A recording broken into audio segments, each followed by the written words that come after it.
आखिर क्या है हमास? इसराइल से लड़ने के लिए कौन देता है पैसे? कितना ताकतवर है हमास? तो दोस्तों इसी पर आज बात करेंगे। हमास ने 7 अक्टूबर की सुबह इसराइल की तरफ करीब 5,000 रॉकेट दागे। इसके बाद इसराइल ने हमास के खिलाफ जंग का ऐलान कर दिया था। इसराइल ने फ़लस्तीन और गाज़ा पट्टी की सीमा से लगे इलाकों में रहने वाले अपने तमाम नागरिकों को घरों में रहने की सलाह दी है।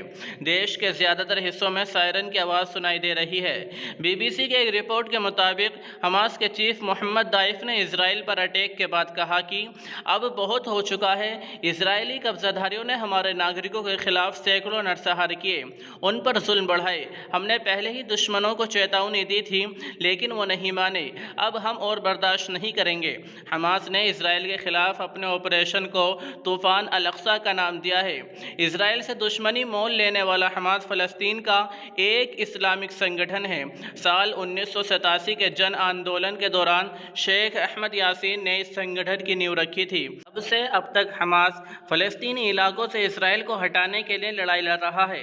गाज़ा पट्टी से ऑपरेट होने वाला हमास इसराइल को देश के तौर पर मान्यता नहीं देता है और इस पूरे इलाके में एक इस्लामी राष्ट्र की स्थापना करना चाहता है। दोस्तों हमास के संगठन में कितने लड़ाके हैं इसका ठीक ठाक अंदाज़ा तो नहीं है, लेकिन हाल के दिनों में हमास की रैलियों में हज़ारों की संख्या में लोग इकट्ठा होते दिख रहे हैं।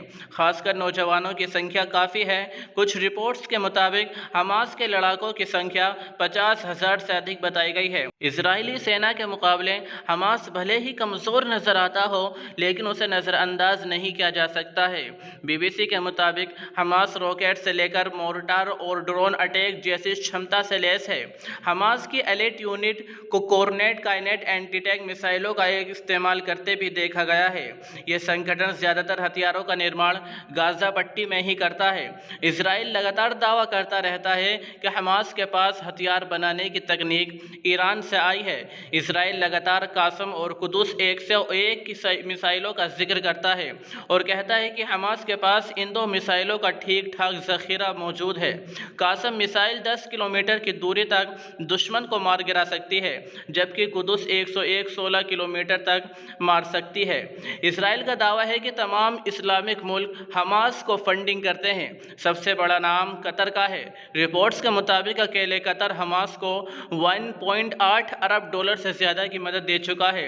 हमास के समर्थक दुनिया भर में हैं और उसे ठीक ठाक डोनेशन भी देते हैं। तो दोस्तों कैसी लगी हमारी ये जानकारी? अगर आपको हमारी ये जानकारी अच्छी लगी हो तो हमारे चैनल को सब्सक्राइब करें।